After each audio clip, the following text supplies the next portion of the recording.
we'll just manually do it. Okay, hi everyone. Thanks for coming out for this late afternoon Sunday end of book fair talk and launch of The Gatherers publication, which has been out for a little bit, but hasn't been properly feted or discussed. So we have some books for sale in the back if you're interested, and we'll have like a little drink at the end too if you want to stick around. So have a moment to toast to the book. And just for those of you who don't know me, I'm Ruba Katrib, and I'm the Chief Curator here at MoMA PS1, and I organize the show The Gatherers, which is down the hall, which if you haven't seen it, it closes October 5th, so you have time to return to see the exhibition. And the book was a really critical part of this exhibition, which has 14 artists and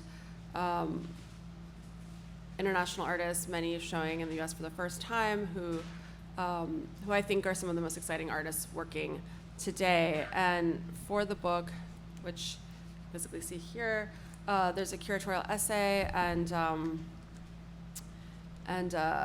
14 texts on each artist. So it was really important to invite writers to do a deeper dive on each of the writers in, each of the artists in the show, just to really give a little bit more context, even though I discussed their work in my essay. And then I'm joined with Annie Godfrey Larmon, who edited the book and is one of the best editors I've ever worked with, who really helps bring these texts to life, and worked with all of the other writers, so it was quite a feat. So she had a real deep dive into the content of the book and the multiple voices that came together to make it happen. So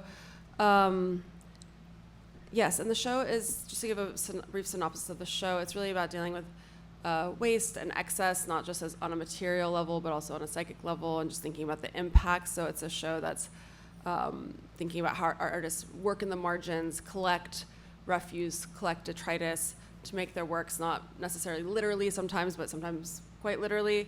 And I think this is one of the key ways that artists are working today, and the show could have had perhaps 100 artists in it because there's so many artists who are working in this way, but there are really particular choices in terms of like generation, artists who have been showing quite extensively but maybe haven't been seen so much in the US, and also just there is a bit of like a geographic element as well to think through like shifting global orders and sort of expanding some notions that the show pulls on and references, one being like the Chernobyl disaster, which one of the artists, Emilia Scarnalute, refers to in her work. And so there's these specters that kind of haunt the show or that come through in the exhibition. The artists are either directly or indirectly referencing. So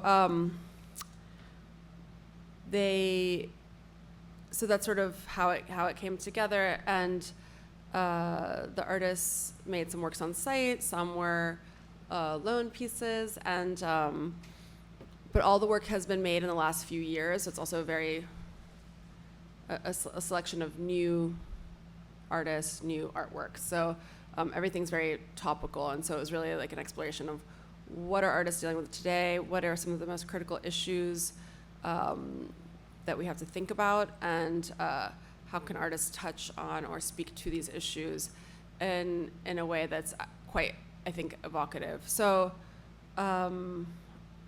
maybe I'll turn it over to Annie, who knows the show and book so well. And I just have to say, this is a speculative show. There's the essay has a lot of research and references within it, and so the collaboration with Annie was so critical to have an outside interlocutor who could kind of help respond and kind of clarify some of the ideas and topics in the show. So I think I'm very grateful for her more distant, intimate but also distant viewpoint of the subject matter material, whereas like I'm very, very in it. So yeah, no, it was a pleasure to work with you on it.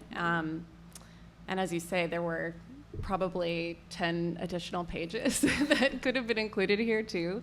And along that line, I wanted to talk about how you conclude the essay with Ursula Le Guin's carrier bag theory of fiction, and I thought this was interesting in this context here, celebrating the book, because the book includes so many different voices, and one of the main sort of thrusts was to include this heterogeneous group of voices and not, just represent the same demographics that are seen over and over and over.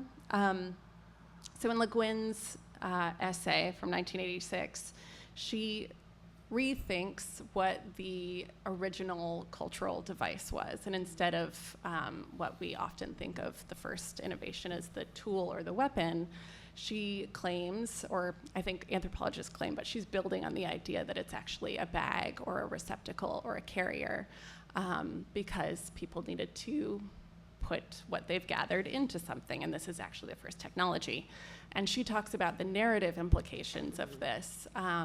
The tool or the weapon is often associated with heroism and heroic tales, and we all like heroic tales, but actually more integral to life and the sustenance of life is those things that we carry and everything that supports and does the reproductive labor for the heroes. Mm-hmm. So the bag, the carrier, the vehicle for what's gathered, I thought was a nice way to think about both the exhibition and the book, which holds so many voices and, so many references, also in terms of how you're thinking through the curatorial essay from Dutch still lives through Arte Povera and Noah Purafoy and, more contemporary bricolage practices. So in that vein, I thought you could maybe talk about how you found the artists you wanted to work with and then assigned writers to them, thinking through how those voices paired together might offer something new in the context of the book.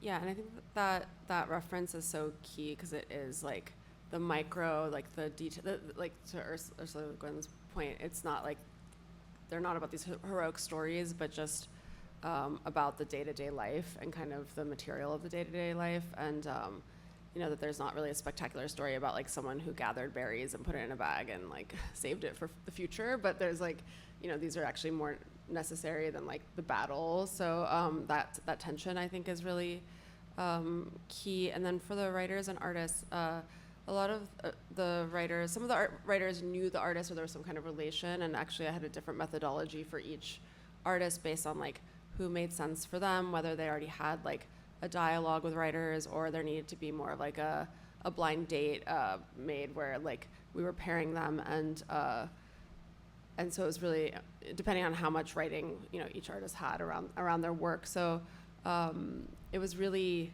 kind of a risk because also inviting 14, well in the end it was 12 writers because I wrote one and Sheldon, who's a curatorial assistant who worked on the show, wrote another one, but to write essays and turn them in on time and and manage all of that was a little risky, but it worked. So I was really happy about that, and we were able to bring this into fruition. So I think I'm happy with all of these texts and just feel like they really do, even though they're not necessarily linked to maybe the exact thematics of the show, which I do that in my writing, like just to have something that really gives a little bit more context to the artist was key. And I think and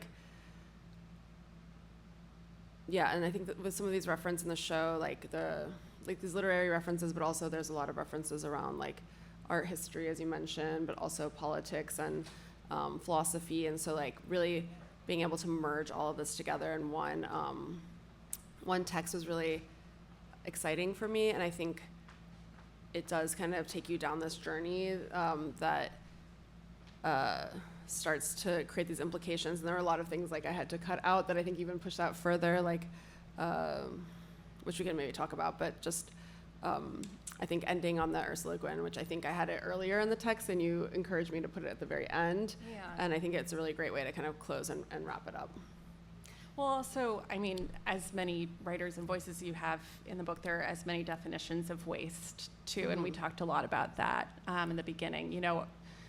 Referencing that Bifo quote that we talked a lot about earlier, we don't need to just rehash images of trash heaps and islands of plastic in the ocean. Something you were more interested in here was different conceptual and aesthetic strategies for reckoning with the visibility of waste, who sees waste, who doesn't see waste, and how that informs our reckoning with the urgency of the sheer accumulation of waste. And each artist here deals with the question of waste really differently. I mean, some are looking at informal economies that, find new value in objects that have supposedly lost their use or exchange value. Other artists are thinking more metaphorically about the state of the object or the commodity, like the Aradze video, Flowering and Fading. I wanted to hear you talk about that work, actually, as kind of a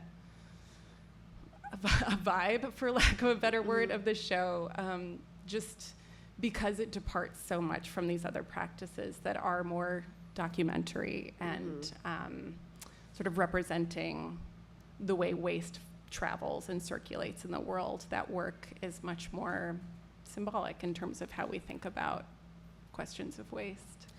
Yeah, I think visibility was really key for this exhibition, and to that point of not just reproducing the spectacle that we've all come to know and see of waste on scales that we can and cannot imagine. There was something about like what is not possible to imagine or what's hard to conceive of, like Amelia Scarnoluta's film, Burial, which touches on the decommissioning of a atomic plant in Lithuania, which is comparable. It was built around the same time as Chernobyl and has the same flaws, but operated until it was decommissioned as part of Lithuania's bid to the EU. So the sort of like other geopolitical shifting from like a Soviet era atomic plant to, being deactivated as part of a entry into some other organization through the EU, this idea of Europe,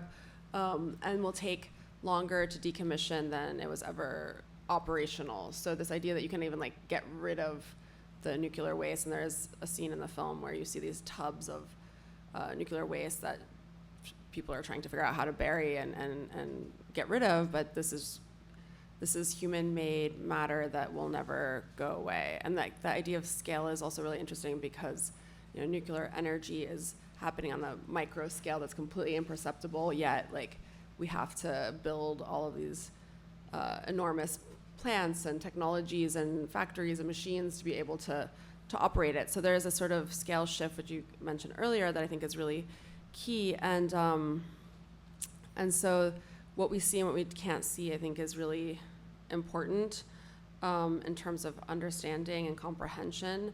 And so that's and the sort of measurement, the impossibility of measurement there, I think, is really, really key. So that's why the artists in the show are really touching on like a feeling sometimes, or evoking a kind of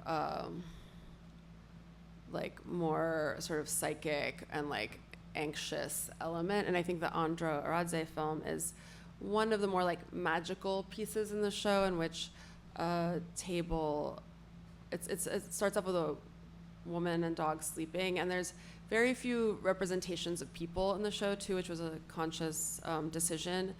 But in this film, the people are sleeping, and suddenly, wind gusts come into the house, and maybe they're dreaming, and maybe you're in their dream, but there's a kitchen where suddenly everything starts spinning and moving around and acting on its own. And so this idea of like a sort of disorder in the order is really fascinating to me, but also just thinking through the invisible operations on all of our commodities and lives, and how they are sort of comparable to that idea of like a kind of animated, they're sort of animated through all these forces that we can't fully see. So that's like a classic kind of like Marxist discussion. And then he's sort of making it a bit literal, even though the film is not quite, it's a little bit more open than that, so I don't want to nail it down too hard. But another text that was really key for me, just thinking about the republishing of Capital, and Wendy Brown writes a really wonderful introduction, and she says something that I've quoted in the essay, which I think really speaks to what I was interested in, which is just as commodities in the market do not announce the social relations that produce them, they do not carry on their surfaces the violations of earthly life through which they are constructed, transported, used, and eventually shed as waste. And so that, like, they don't carry on their surface, like, how they've been constructed, but also, like, their eventual life are also not, like, imprinted, so we can't see it. So, like, all this stuff will continue on and have, like, a journey that we can't comprehend because it will extend, far past our lifetimes and can exist in so many different ways. So I think that kind of, like, imaginary is really key for us to be able to understand, like, our material reality, because it's not just the concrete, like, what's here and now. It's, like, also projects into time in a sort of incomprehensible way. Yeah, that reckoning with scale and duration, and just the inability to think about the time scales of plastics and how they inhabit our bodies and our environment. To return to the BFO This is the Andra. Sorry, this is a still of Andra's film. Just oh yeah, we were just talking about, but sorry. So we were talking a lot before this talk about a BFO quote from his recent book, "Quit Everything," where he talks about the introduction. He's confronting his own response to the war in Ukraine and is unable to come up with an ethical response to it, because on the one hand you have totalitarianism, on the other hand you have neoliberal capitalism, and he doesn't see a way through or out of that equation. And so he's sort of prescribing withdrawal and refusal and quitting. And yeah, that just struck me a lot when we were working on this, in light of so many things that just continue to happen in our world right now. What does it mean to quit and refuse? And on the other hand, you have these artists who are not quitting, they're not refusing. These are propositions, these are material propositions for other ways to think through this. And I just wanted to think about ideas of, not prescriptions for what to do or, like, how do we solve anything, but just, is there some kind of hope here? Just in Tolia's installation, where all of these disused objects that are sort of anonymous and maybe mass-produced, or maybe anonymous scribbles. We don't know what their origins are. We don't know how they came into the world necessarily, and yet they exist and will continue to exist. What do we make of her arrangement of all of these things? Is that, basically together, how do these works propose maybe a framework for thinking about the world outside of simply, I refuse, or I cannot. I think that's really, I think the question, and something I was really thinking about with this show, because of course artists have been working with assemblage and found materials for decades, and a big touchstone for the show was the 1961 show Art of Assemblage at MoMA, which had artists like Rauschenberg and even Duchamp, like 130 artists I think participated in that show. It was very American European, so like thinking, okay, 2025, I'm not remaking that show, but I'm thinking along the same lines, and it's a more global show, it's a more focused show, and the number of artists, and it's not like an introduction of like some new mode of art making, but a lot of those artists in 61, it's a post-war generation that are making art with found materials, and they're working in very different conditions, although there are a lot of parallels to today. So also striking in the catalog is just the curator William Seitz talking about like, Hiroshima and all these disasters and war and like economic disparities and all the things that you could think it was just written today. But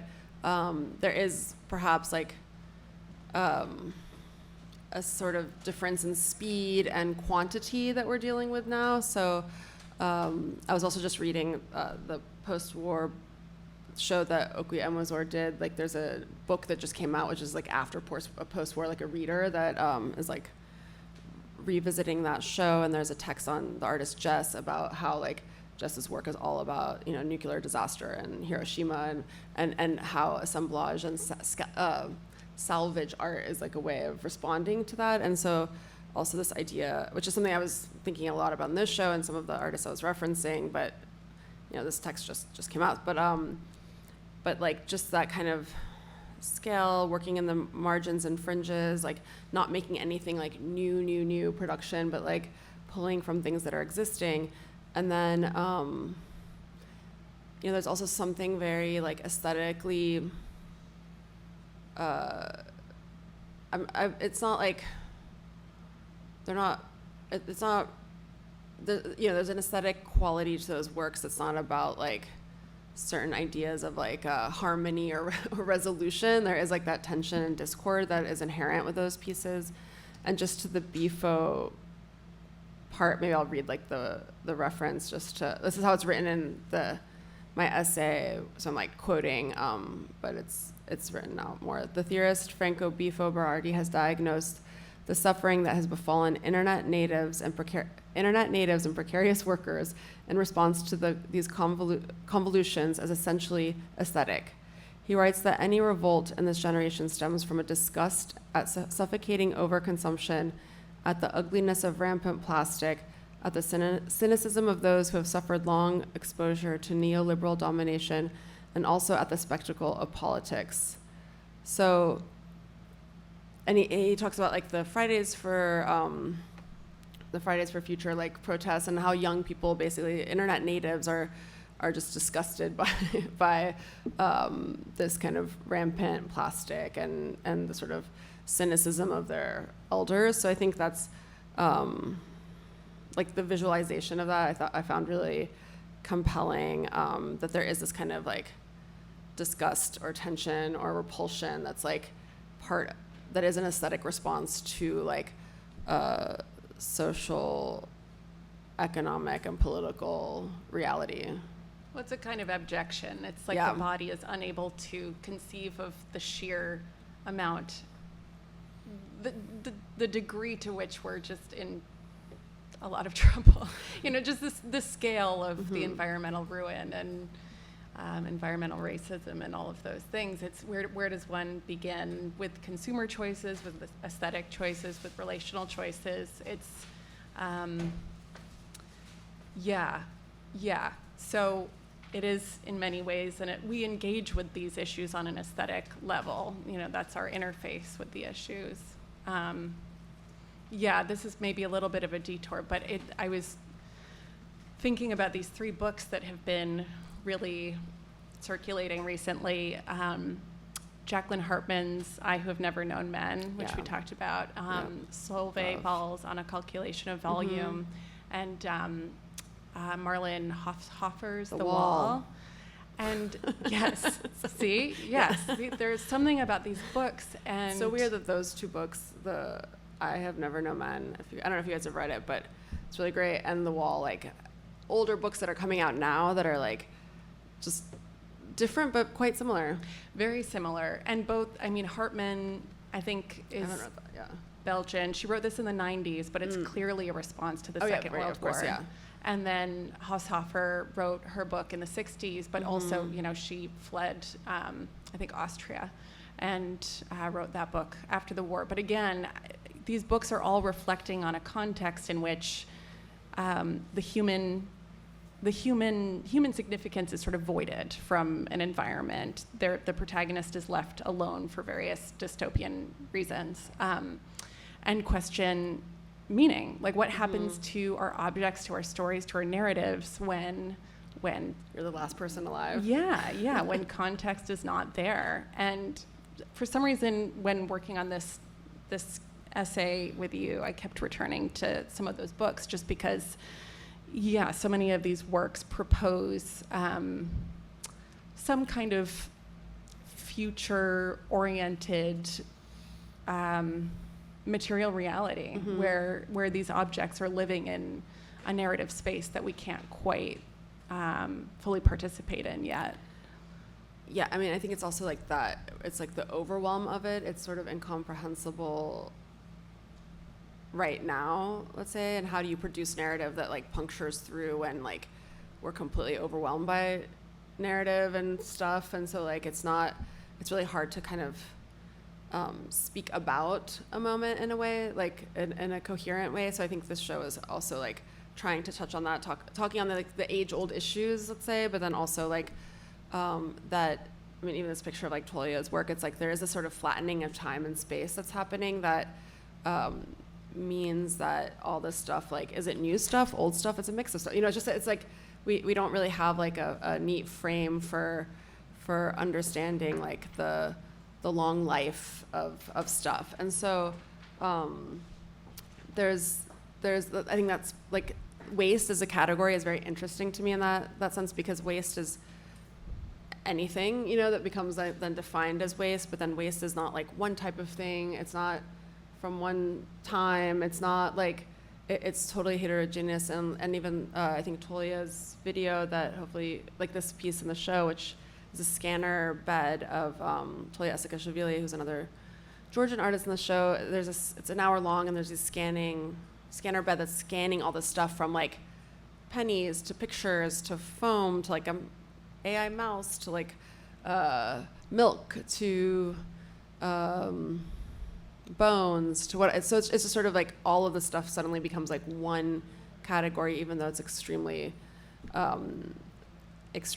different. And then with, I think, the novels that you're talking about, I only read The Wall and I Have Never Known Men, like they really do have parallels, I think, now, or like they feel like narratives that make sense now because they're about protagonists who suddenly are in a world that becomes like frozen in time, or is like unclear like when it is. And it's like they're like sci-fi, but they're not like, there's no like place building in the way of like or world building actually within it. It's like suddenly being in like this isolated situation in which like you're surrounded by like remnants of a world, and like it's and then the impulse to, it's also weird because both books end with, sorry, spoiler alert, but they both end with the protagonists who are women in each case, and they are very different books, sort of writing the story. So it's all from their perspective of like, and like asking like, why should I even write this story when this is like the end? And I think that's really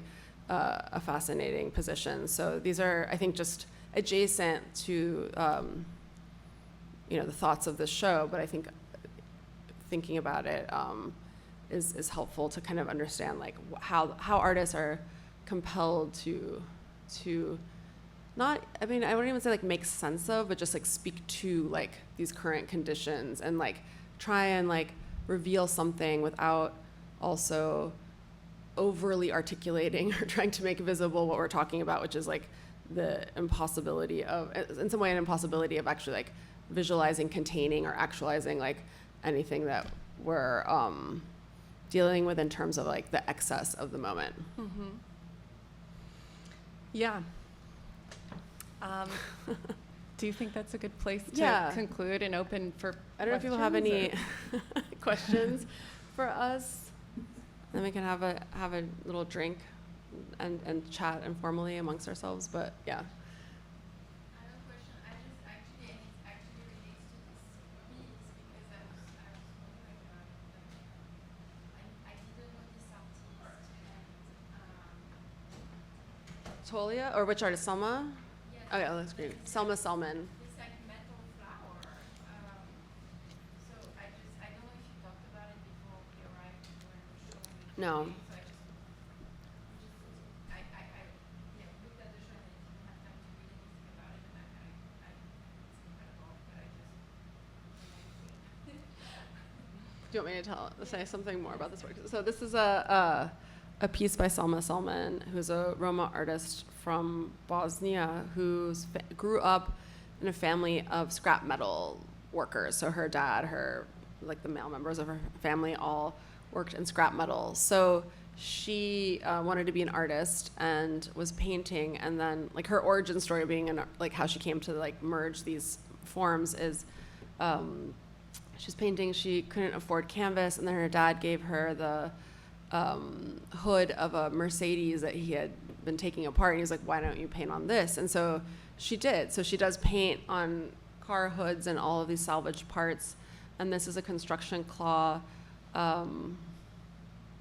that there's a photo of her dad like kind of being like, hey, do you want this kind of thing? And so, and this is one of her few kinetic work, so it's a machine, so it's moving, opening and closing, so it's activated, and then these eyes painted on the petals. But it's also this like inversion of something that's just like used to, you know, move junk around, construction equipment, then kind of becoming like another possibility by turning it upside down. And then adjacent to it are all of these broken computers, and she did a performance on the opening weekend where she and her few male relatives smashed open these computers and pulled out the like precious metals.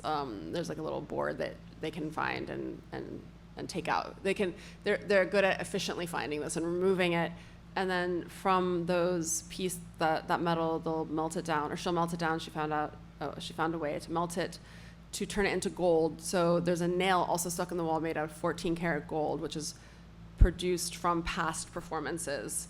And then she left New York with like a shoebox full of this metal, and I think, you know, it takes a few hundred to make that size of a gold object. So there's a sort of transformation within the show, and that is sort of like magical. Even thinking about Andre's film, this sort of like transformation of one material into another, which I think is always, you know, quite fascinating, and something that shows maybe even the potentiality, or maybe like what you're saying, like hope, even though I don't fully subscribe to hope, but I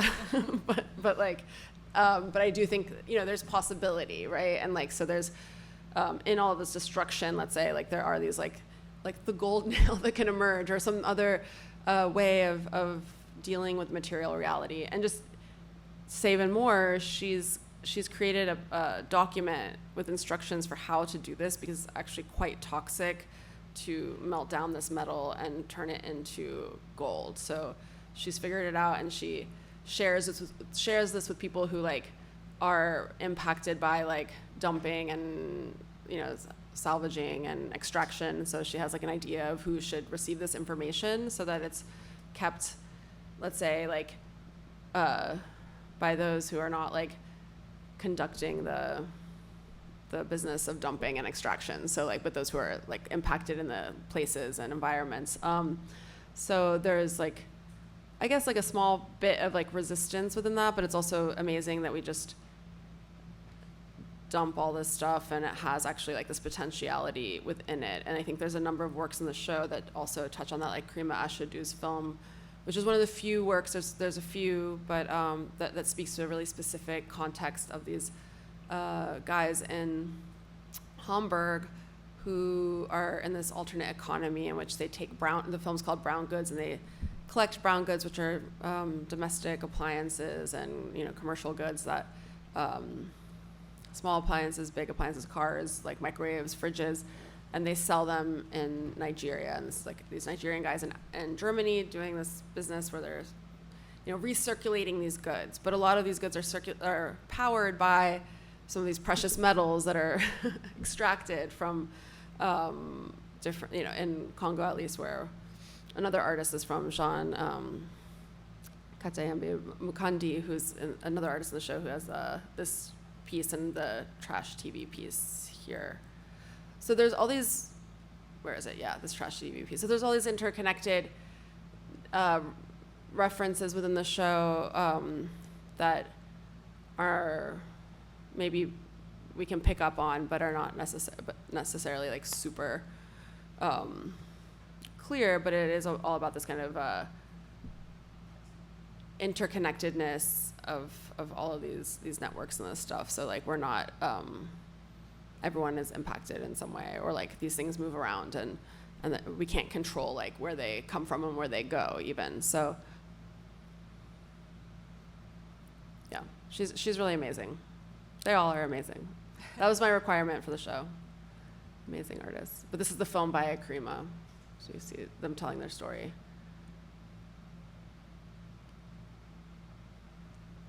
I don't know if anyone has any other questions, thoughts.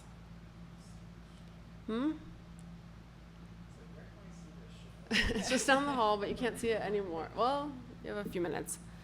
But if you don't have the book, I urge you to please get it.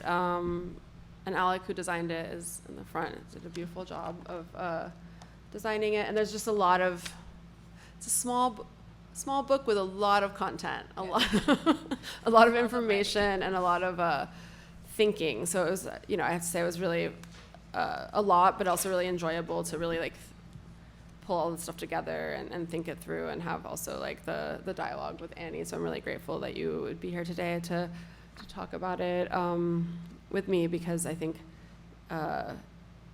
it still seems to, I think yeah, there's a lot here, and I think I was like, if I did a chapter 2, I'd be like pulling in like the wall, and I have never known men, and there's like more to it sort of I think links up with other things that are feeling quite topical still. Yeah, I think you did a great job of creating an art historical trajectory, and also reckoning with sort of contemporary theory and events. And there's a lot of like, there's a lot of connections, like even, like we were just talking about, like the Ursula Le Guin text being the same date being written the same date as a Chernobyl disaster. So like, I don't know, I feel like there's this, to me, there's like this premonition element of a lot of the references in the show, where even unintentional points of resonance. Yeah, like there's a lot of strange like synchronicities too. So we'll have a little wine now. Jack, do we have any? You're gonna get it. But yeah, and there's, maybe while we wait for that, I'll just mention one part of the text that was cut out that I really liked, which was about the book Roadside Picnic, which was also another touchstone for me, but I think it was like getting like too in the weeds. But Roadside Picnic is the science fiction novel that inspired the film Stalker, which has like a little bit of a resonance like with the show, but the book itself is like pretty funny and like outlandish if anyone has read it. But the whole concept of it is that there's like these zones, which we know about, radioactive zones, where the stalkers risk their lives to hunt for these mysterious objects that have these magical powers. So, you know, when I think of like Tolia's work or any of these works in the show, there's like you think of a future where people have like no idea, or whoever doesn't understand like what these things are, and so the stalkers are going and hunting for these things and extracting them with like enormous danger, and like also this like radioactive potential like seeping out of it. That's part of the danger. And then this book was written before Chernobyl happened, so it sort of presaged the disaster by over a decade. So it sounds like almost like a real. It seems like it's describing Chernobyl in a science fiction novel, but it's written 10 years earlier. And then the premise of why this is happening is because it's like in the middle of the book that it's described or revealed that there was this extraterrestrial picnic, roadside picnic, that's why it's called that. And the aliens discarded scraps onto the earth that they don't even care about. Like, there's just crumbs that they left over.